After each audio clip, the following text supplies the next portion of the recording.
podcast. I am here today with a very special guest, Julie O'Hora.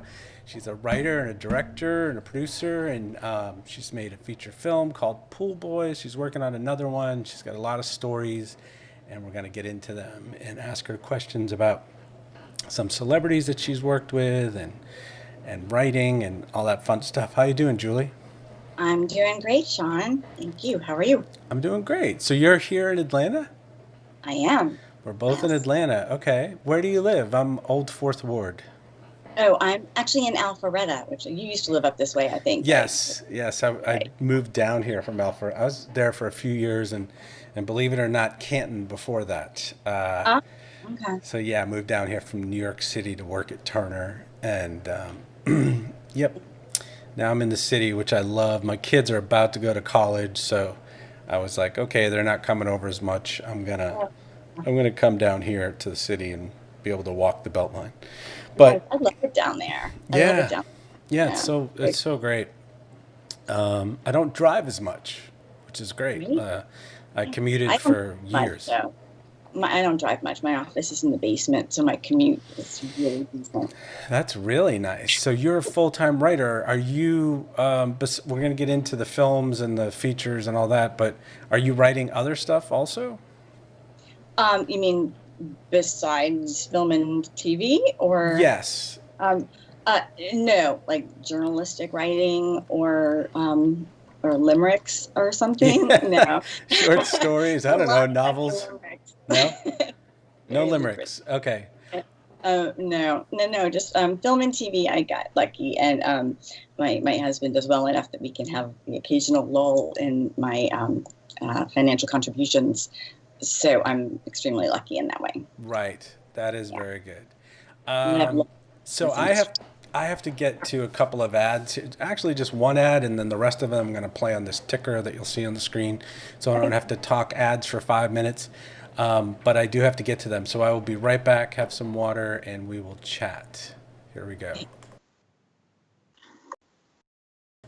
Hey everybody, this is Restream. It's a partner. They send your lives to several places like we are today: YouTube, Twitter, Twitch, LinkedIn, a bunch of Facebook groups. They also have a live studio, which is very cool. It's an incredible product.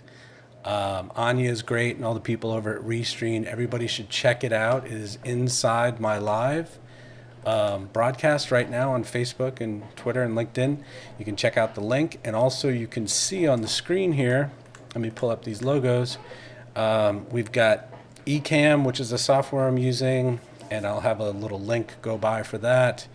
And Geek Vibes Nation, which is a network I'm part of. They have all kinds of stuff going on over their podcasts, talking about Marvel, talking about Gotham and Batman and all that stuff. And that's it. So check those all out. They're all in the links, and we also have a online store that you can check out. And these links will be coming by as we're talking right now, me and Julie. So Julie, you Yeah. did so I'll give you a little background. I was an actor for 10 years. I did 4 original plays in a theater in San Francisco that I ran with a friend, and then I've made 4 short films, and I've written 2 screenplays that have never been produced, and I always have wanted to make a feature. So you did it. You got over the hill.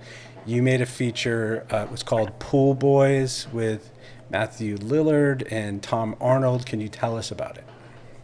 Well,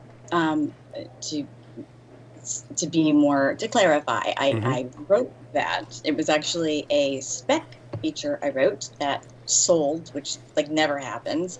Um, and I sold that to one of the producers of the American Pie films, and Warren Zide. And it's kind of in that vein. It's very highbrow, sophisticated humor, like those.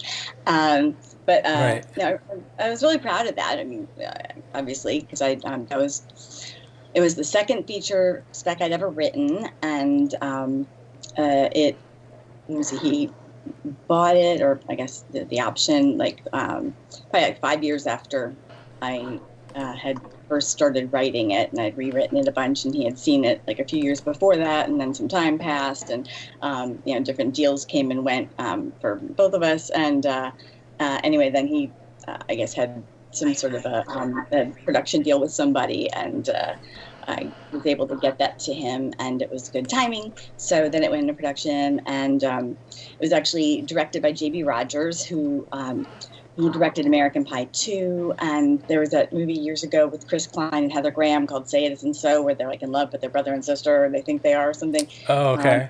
Yeah, and JB, he's first AD on like everything the Farrellys do. Okay. When Peter accepted the Oscar for Green Book, he called out JB and like thanked him. So he's a great guy. He directed it, and that was really cool. I just went off on a big tangent. Did I answer the question? Yes, you did. Okay. But so what was it like? You were there, you were on set. Was that your first feature you worked on? Because I know you did some shorts. Yeah, actually that came first. I did it backwards. And I mean the way things work, of course, in the industry, especially in the bigger films like that one. Especially I was a new writer. It was a spec script. So Warren and I worked together for a couple of months, and I did a few page one rewrites with him, and that was really, really cool process, learning and developing this project with this hotshot producer I'd heard of and seen all his work at that time, and now I'm on the phone with him all the time. So that was really pretty freaking exciting. And at the time, I'm like a mom. I've got young kids. I mean, I'm still a mom, but I'm in Florida. I wasn't a 23-year-old kid just out of film school, which right. This stuff happens to. So it was kind of exciting. Here I'm 30s, and so that was all neat. So it was a great experience working with him on the phone, and he'd like throw out ideas, and we'd go back and forth, and I'd write him new pages, and I'd send him some new pages, and so that was something I hadn't done before, because I'd always been writing solitary in my office at home. So that was a really cool thing. But anyway, of course, the way Hollywood works is my drafts eventually were enough to get JB to sign on, because he wanted to direct the project, and then. Of course, he wants to, it's a comedy too, so he brings in another writer that he likes to do a pass, and then they have other comedy writers that do like punch-ups for the jokes, because it's a broad comedy, and that's what they do. So they always want a bunch of people that make to punch up the jokes, which is good.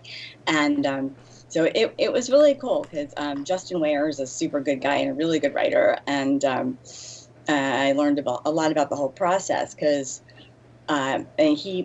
by the time it went through Justin and then all these other writers and then back through Justin again, there's very little of my dialogue in the film right now. Oh, okay. But what's really cool, and so many people hear this and they're like, that must be devastating for you and blah, blah, blah. But I mean, first of all, in this industry, unless you're going to be Robert Rodriguez and do everything yourself, you can't be precious about your stuff. You have to be willing to collaborate and allow other people's input to help make the project better, ideally. And it did. But it was also really neat, because they were still all my characters. It's still the world I built and envisioned, and it's still the story I was telling. It's just they're saying different words to get from point A to point B. Right. That was really neat. So it's like you send your kid to school and they come home and they're singing a song you didn't teach them. It's still your kid. Right. It's just right. I understand. I get it. Yeah. Yeah. So it was really neat. I was afraid it wasn't going to feel like mine anymore, but it was totally still mine. So that was really cool. And I still remember the first time I walked on the set, when the PA pulled up, and before I even saw any cameras or actors or anybody, I see all the white trailers, and that was just the coolest thing. And especially this was 2007. What was Hurricane Katrina, like 2004, maybe something. Mm-hmm. And we shot in New Orleans, even though the film takes place in Beverly Hills. Right. So it was really neat, because I got to see all these hundreds of people, and they had jobs after Katrina, because I had this idea one day, and so that was like a really cool feeling, and then just walking into the backyard of this mansion where the pool scene was being shot, and they had the track for the dolly and all the cameras, and mm-hmm. and I'm a filmer. I've never been on a big film set before. I mean, I was in a Pepsi ad. I was an extra in a Pepsi ad with Shaq back in Orlando in like the 90s. But it wasn't like that. And so this is just so cool. It's like people running around. It's like ants. It's like the chaos, and it all just kind of comes together. It's just the coolest thing. I'm going off. Do you want me to keep babbling? Or No, did you no. So let's talk about the premiere. Like, Okay. Yeah. was it, because we saw pictures from the premiere, and let me just see here. We've got a picture here of you with Matthew, and I don't know if you could see it. It's the other actor. His name's Enrique something. Oh, Ethan Ramirez. That was Ethan Pedro Ramirez. from Okay. Dynamite. Oh, He's too old. he was in Dynamite, Napoleon Dynamite. Okay, I knew him from somewhere. Yeah. So is he vote for Pedro? He is Pedro. Yeah. Okay. Yeah, he's a super, super cool guy. I mean, they both were. Everybody was very cool. Everybody's super nice. There wasn't anybody who like you don't want to talk about. No, I mean, nobody that you've heard of, I'll say. And this has been my experience, and you've been around a bit, so maybe you've had the same. It seems that the people who have, I mean, if anybody has earned the right to be a jerk and have an ego, the people that have achieved that kind of a level tend to not be the ones that act it. It tends to be the people that are almost at that level that act Yes. out the ego. So where Matt Lillard is, he's number one on the call sheet in this film, he would bust tables at every meal for the crew. He'd walk around the tents and he'd grab everybody's plates and toss them away, and talk to every single person on the crew. He knew everybody. The dude is just so much class. Such a good guy. I mean, everybody really too. And Ephraim was very cool. At the time, my kids were little, and I can't actually see what they're seeing. I screwed something up because I'm ancient, but I don't know what pictures you've shown. But I think I sent you a picture of him like lying on a couch in a trailer. Yes, I don't have that one. No, I have right now. I have a picture of you and Tom Arnold at the premiere. Yes, that was at the what's it now called, TCL Chinese Theater. Yeah. It's a big screen. I didn't realize the screen was going to be so huge. It was amazing. But I hadn't met Tom on set because I was only on set for a few weeks, and I wasn't there when he was there, which was a bummer. And George Takei's in the movie. I also missed him, which was a huge bummer. I still haven't met him. But so I met Tom at the premiere. I went over and introduced myself. Such a mensch. He gave me this big hug. He congratulated me. So nice. And the movie was about to start. So I was like, I need to get back to my seat. You're going to be at the after party so we can get a picture. And he said that he had an early call in the morning and he wasn't going to be at the party. So he's like, get your husband and take the picture now so we don't not get a chance. So It was so, he was just the sweetest man. I really like him a lot. There's some sort of in-between person. So there's the kind of person, like you said, is moving up and is a little snooty. Maybe it's a director or an assistant director, and they think they're a big deal when they're not. And then you have the big stars, like I've got a million stories I've heard about Sally Field and about Alec Baldwin, and they're super nice, and they, like you said, they want to eat with everybody, and they don't want to be separate and be treated differently. Sally Field does her own makeup. She doesn't even let them do she parks her own car. But then there's a weird place in between with like Shaq and Barkley where they almost want to talk to everybody, but they're so busy and they have a million people coming at them at once that you have to go through people to talk to them. So it's never like you can just walk up to them. They're always being escorted. They have people around them. They're surrounded. And since Shaq and Charles were in the building, it was weird because you could never you'd never see them walking by themselves. And someone explained it to me. It's like, Shaq would get someone asking for an autograph on his way to his car, or even if he was getting driven somewhere or in the street, like everywhere he went, people were like, sign my basketball, sign my shirt. Yeah. I when I was a kid, I thought I wanted to be an actress. But now I have so much respect for actors who aren't rude. I can't cuss, so I'm going to say aren't rude to people that come up and expect their time, because you don't always want to be talked to right then. And these people that can be gracious 99% of the time, and they are, it's just amazing to me. I think that takes so much heart to be able to do that. It would freak me out, actually, to be recognizable like that, I think, too. Yeah, and I totally agree. And I've obviously thought about it because I was an actor. I just did a few short films and did some professional theater. But I wouldn't want to lose my anonymity with, like, you know, the public. I wouldn't want to go to a restaurant, have people come up to me, or be walking down the street, have people come up. I wouldn't like that at all, because I'm not that kind of person. Like, oh yeah, let me sign 50 autographs. Like, no, that, like, leave me alone. Like, I'm more quiet and reserved in public, you know. Right. So, that would not be my thing at all. So tell me about this new feature that you're working on. It's called Extreme Close-Up. Yes, that's what it's called. Yeah, it's a lot different from the Pool Boys. I have like a hair in my eye. Can you see know it? what? We didn't show the trailer. We should go back and show. Do we want to show the trailer? I'll dig in my eye, and then we can talk about it. You dig in your eye. I'll show the trailer, and then hopefully you'll get all the stuff, whatever you need. Yeah, like and then we'll come back and talk about the new feature. Here we go. This is, let me turn off these logos. This is, and it will play full screen with sound, and will be muted for the 2 minutes that it's on. So Pool Boys, the trailer that Julie worked on and wrote. Oh, here it is. A Harvard dropout. A Harvard hopeful. I need to get that scholarship. Do you know anything about aquatic engineering? It's not as glamorous as you think. Roger! What are you doing swimming? This summer in Beverly Hills. Keep an eye on the place while we're gone. We'll be back in about 6 weeks. A pool master. If I ask myself, so what would Jesus do? Jesus would open a brothel? Will give a beginner. Hi. A real education. These women are all prostitutes. We prefer escort. You have a crush on her. What?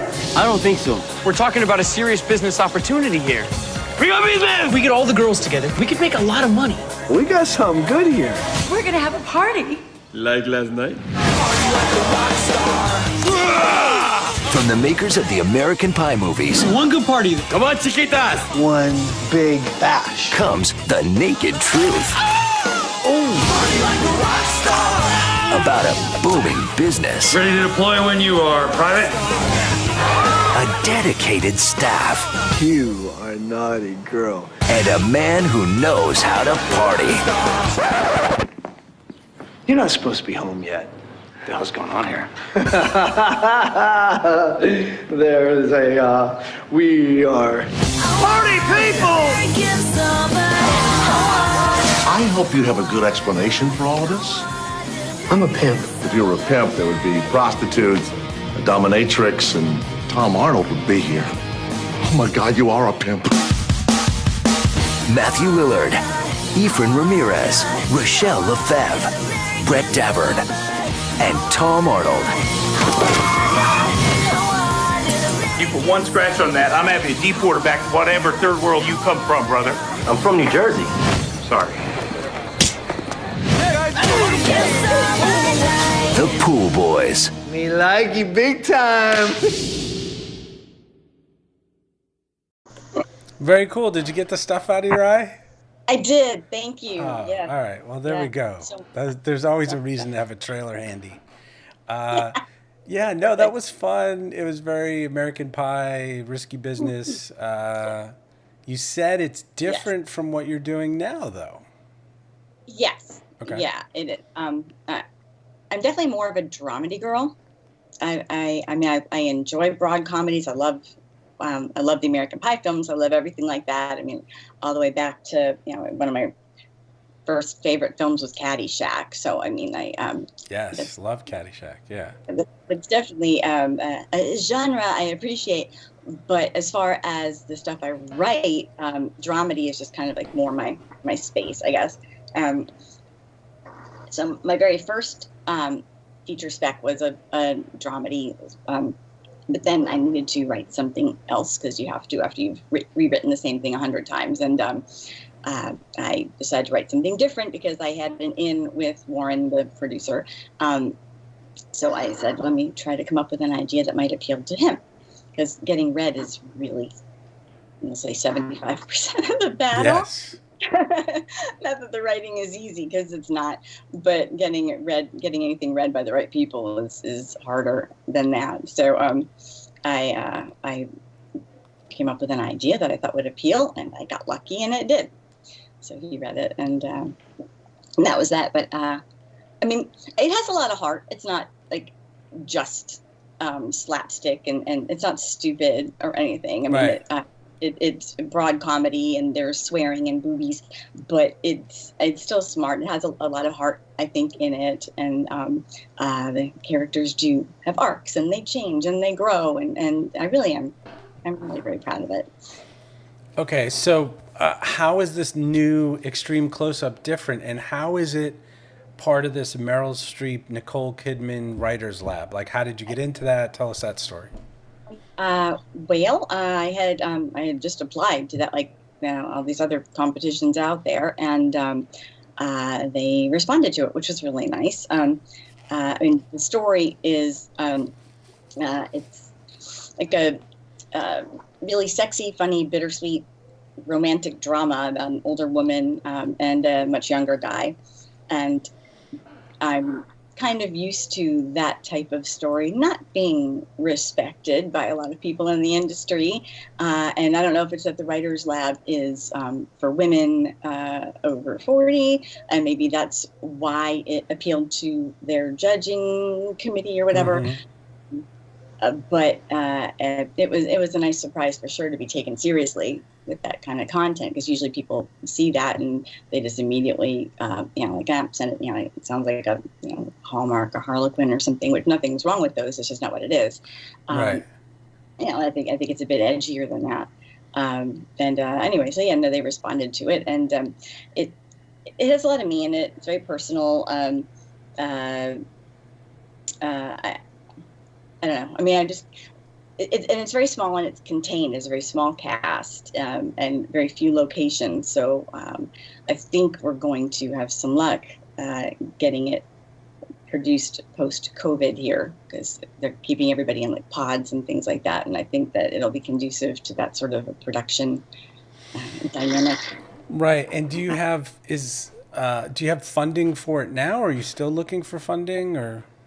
Actually, I've got some interest from a number of different producers. I'm in talks with about 3 of them right now, trying to find the best fit.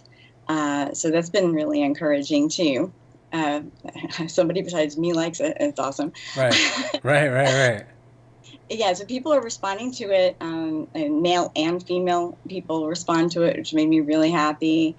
So I've been, trying to get an idea of, actors, and just haven't, obviously we don't have the funding in place yet, so I can't officially cast people, but I've got my eye on some people, and I'm talking to some people I'm excited about, that I'm hoping to be able to announce something in the not so distant future, which would be very awesome.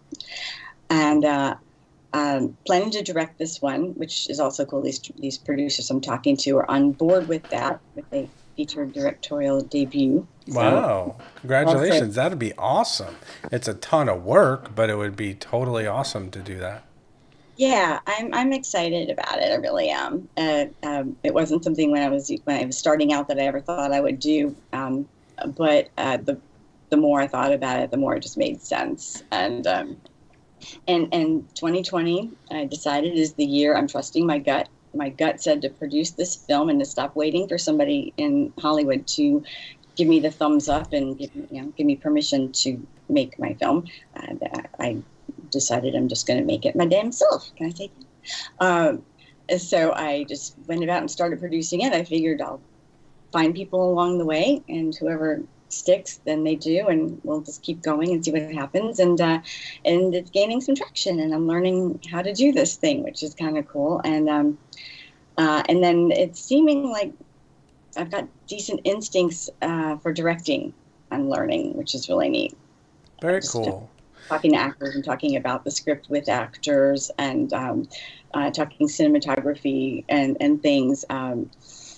It's kind of neat to have to see that I've got some correct instincts about this when I haven't had a lot of opportunity to use all that before. So Right. And is there like Julie, is there like a pitch for it?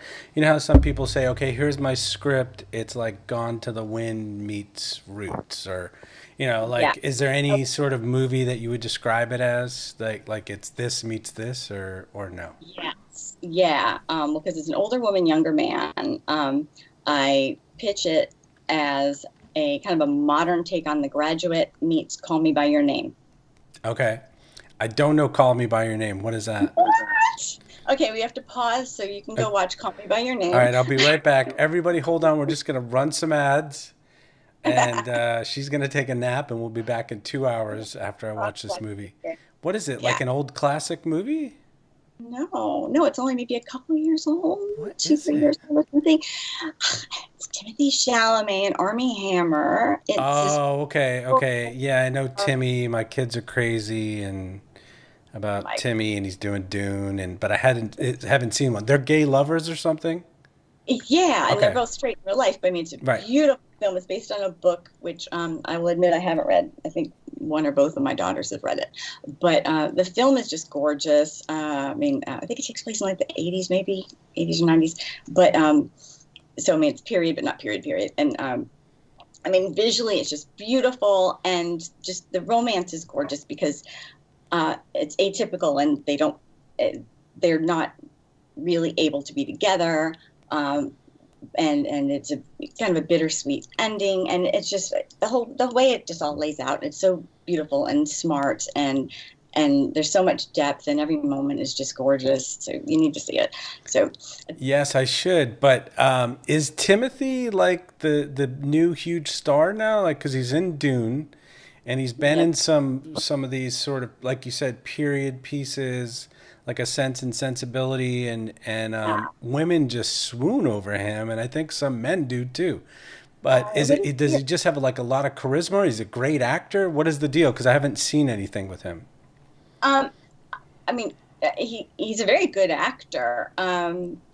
He's got a good jawline, sharp sense of style. I read an interview, or did I hear an interview? I read an interview where he and Harry Styles, I guess, got hooked up on the phone, and they were kind of just mutual admiration society for each other. Which is really interesting because I love Harry Styles' music, and then he's doing this whole like gender thing where he's wearing his grandmother's pearls, and it's totally wacky because he was just like the biggest heartthrob in the world with this One Direction. So I mean, it's just he's going off on this tangent of some of his clothes are almost circus like, but 80s, it's almost like an Elton John-esque thing going on here with the big glasses and like lapels, and it's kind of fun, but it's like, what is going on here? Jane Fonda in 9 to 5, like big blouses. Yeah, he's like wearing his grandmother's blouses. It's like totally wild. Right. And some of the other ones, there's a guy who is in Baby Driver, which I love that movie. I forget his name, the main character, the guy, and they're wearing nail polish to the Oscars, and the whole thing is breaking apart. It's kind of interesting to watch. I know, yeah. Rogenie's cool. Yeah. So have you, do you know Jim Isa?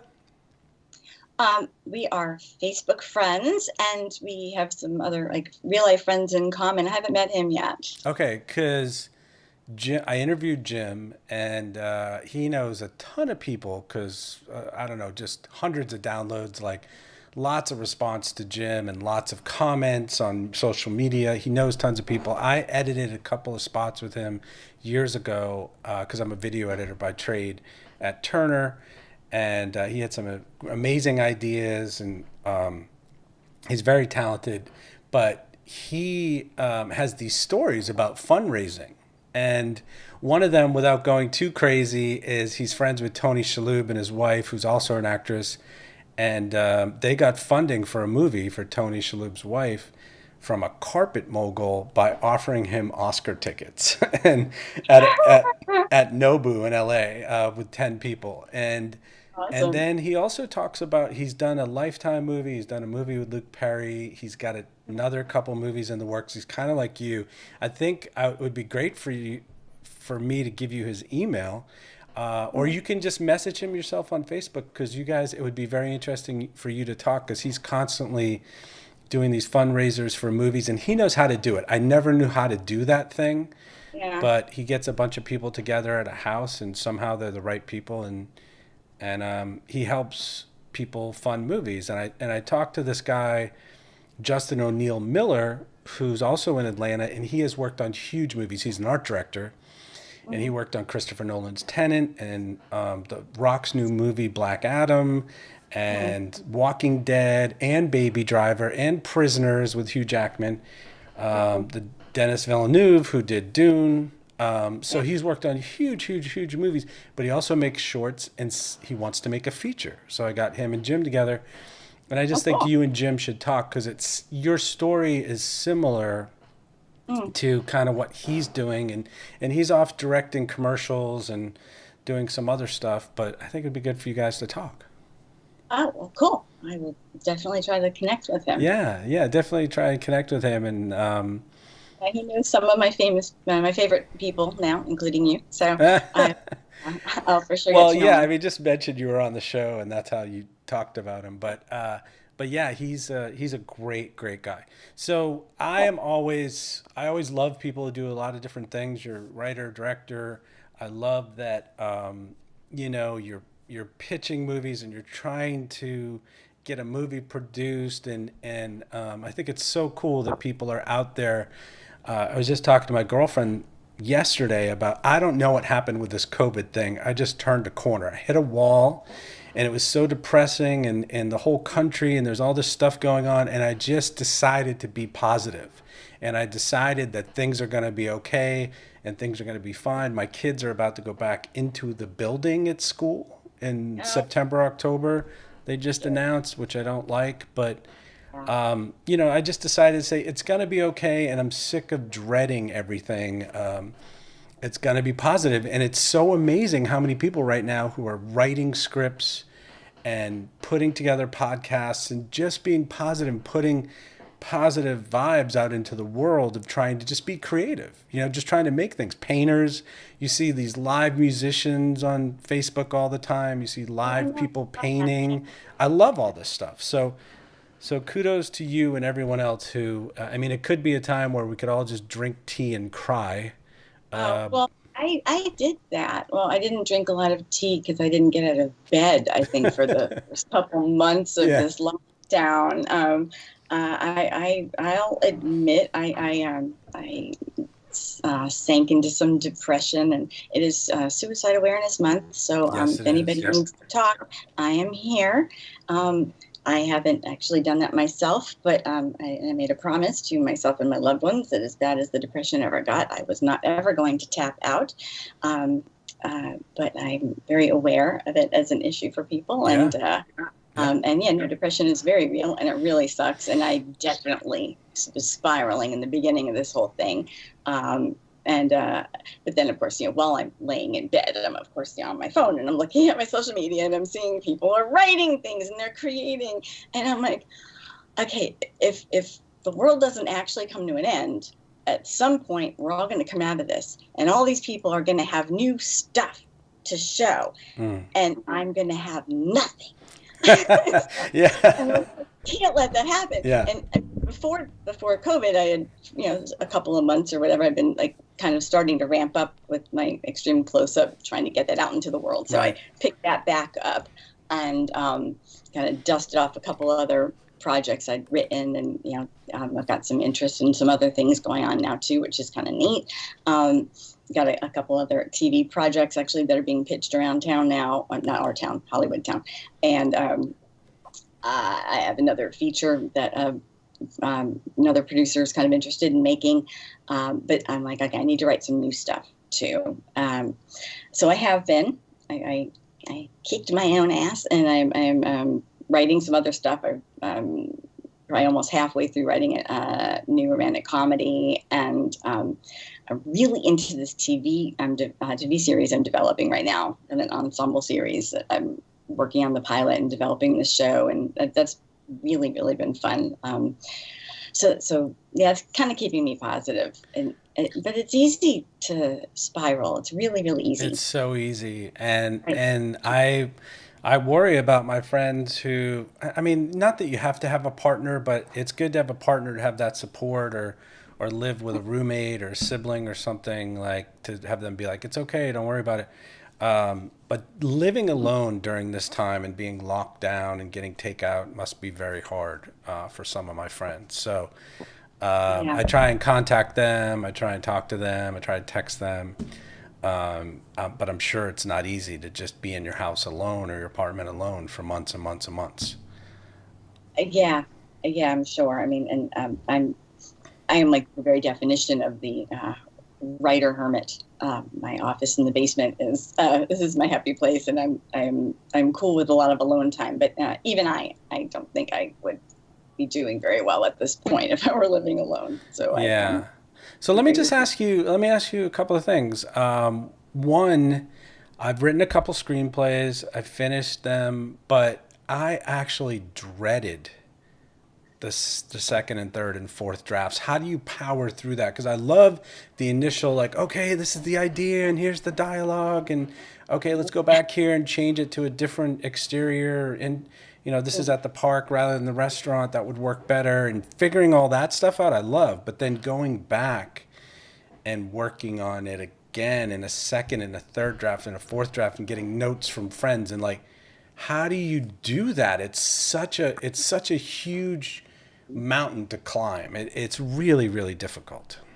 Oh yeah, writing's hard. It kind of sucks. Anyone is like, I just enjoy it so much. Like, really? What's wrong with you? You're a crazy person. It's really, really hard. I love second drafts. Okay. Drafts.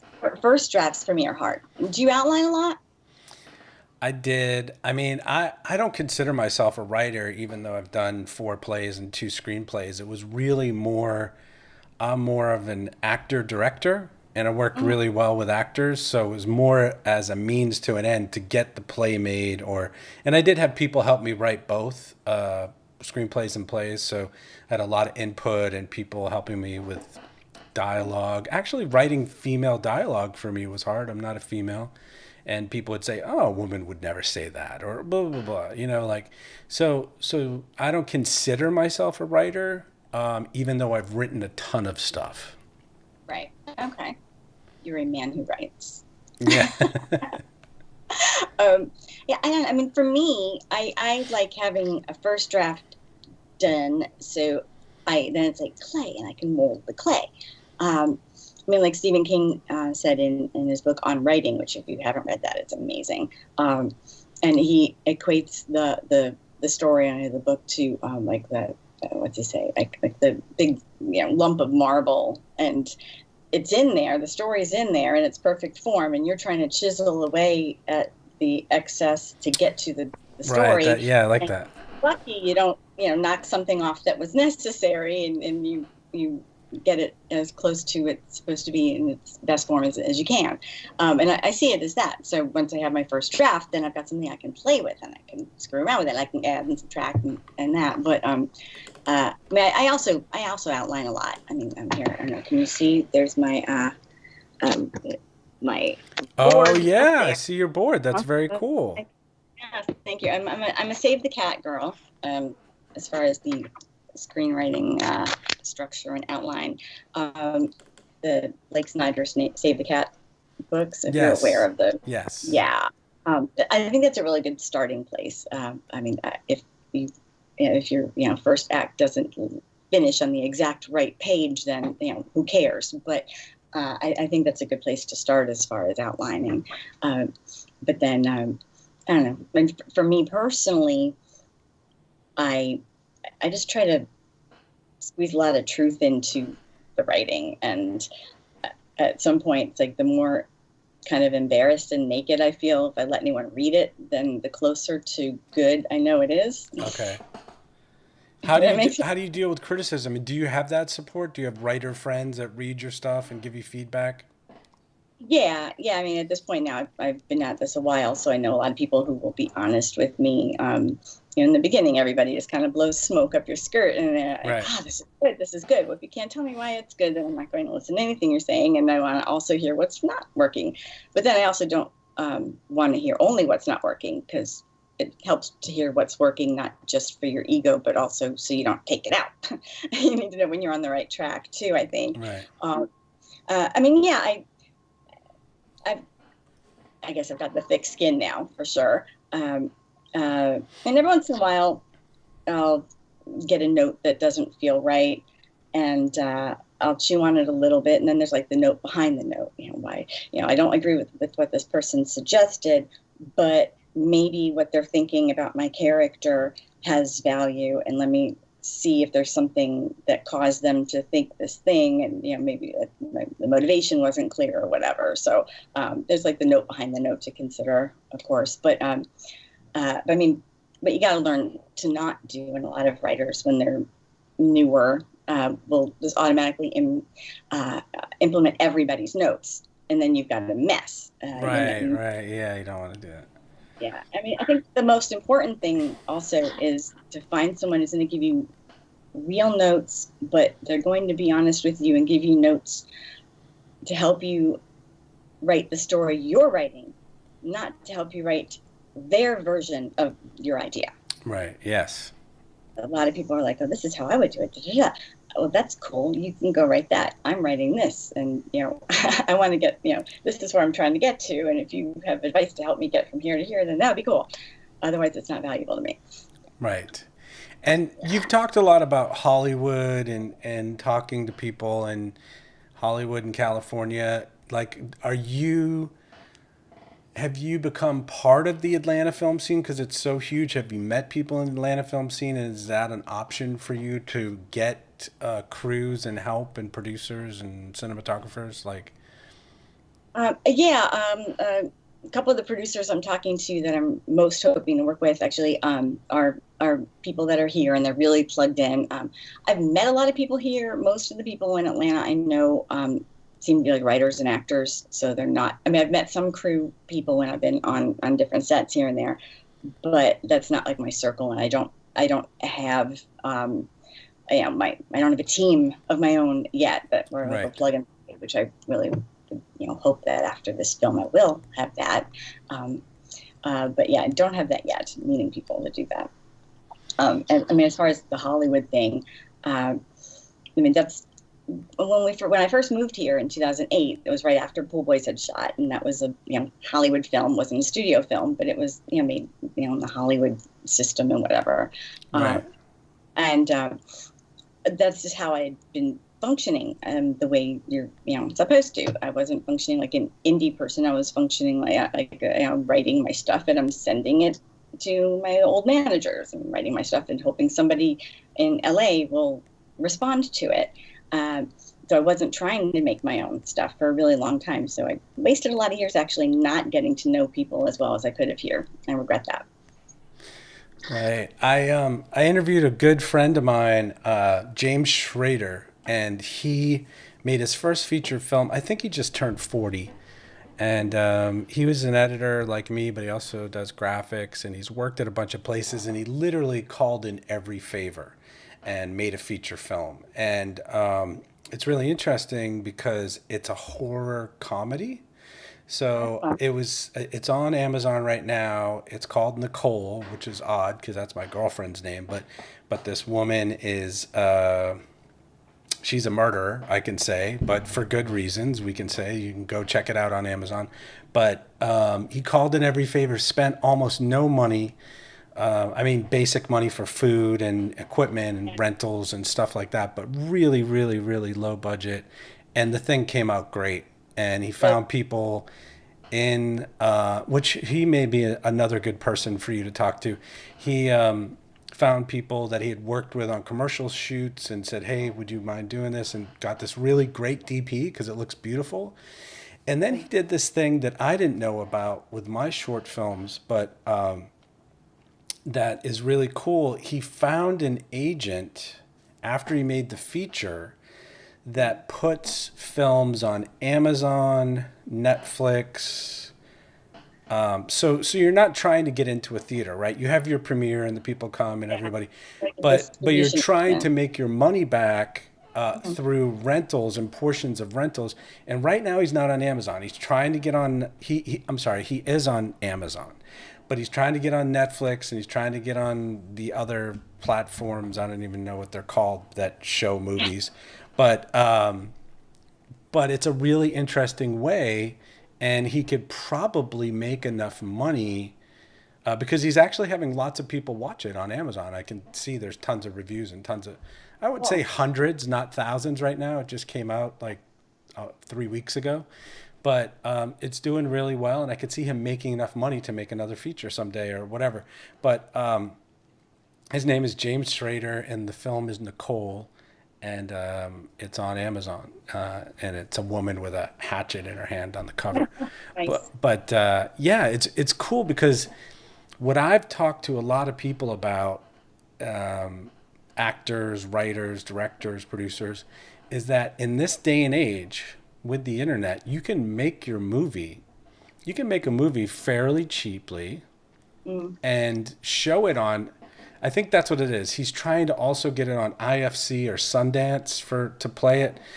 So that's another payment or something. I don't know exactly what it is, but yeah, there are channels, smaller channels, and Amazon and Netflix and things that you could get your movie onto. They're like guerrilla filmmaking. I mean, they're scraping money out of the cushions in the couch and making a movie. And I have a lot of respect for those guys. I am not one of those guys. Yeah. Also, I mean, I'm not an actor, so I mean, usually those guys are also acting in their own films. I think when they're making them super cheap, and they're editing their own film, and they don't need a lot of bodies to make it. And this being my first feature that I'm directing, and I'm not in it, so yeah, I don't think I'm going to be in that type of a budget range. But I briefly considered it, but also I don't know. I think I'm just too dang old to do that. Yeah, no, I totally get that. But I'm just saying, like, they have a Red camera that does raw footage that is the same footage that people shoot for high-end blockbuster movies, and so you're not even buying it. I think it's like $10,000 to buy, but you're renting it for several weekends, and you're talking like $5,000 for your camera. You know. Yeah, I read for one of my shorts, actually. Oh, you did? Okay. So yeah, so then it's I made a short that cost me $1,000. We shot in 4 hours and it was an 8-minute film. So I did the math. I was like, okay, if I want to do a feature, it's going to be $10,000 or $15,000, whatever it is, to do it the same way.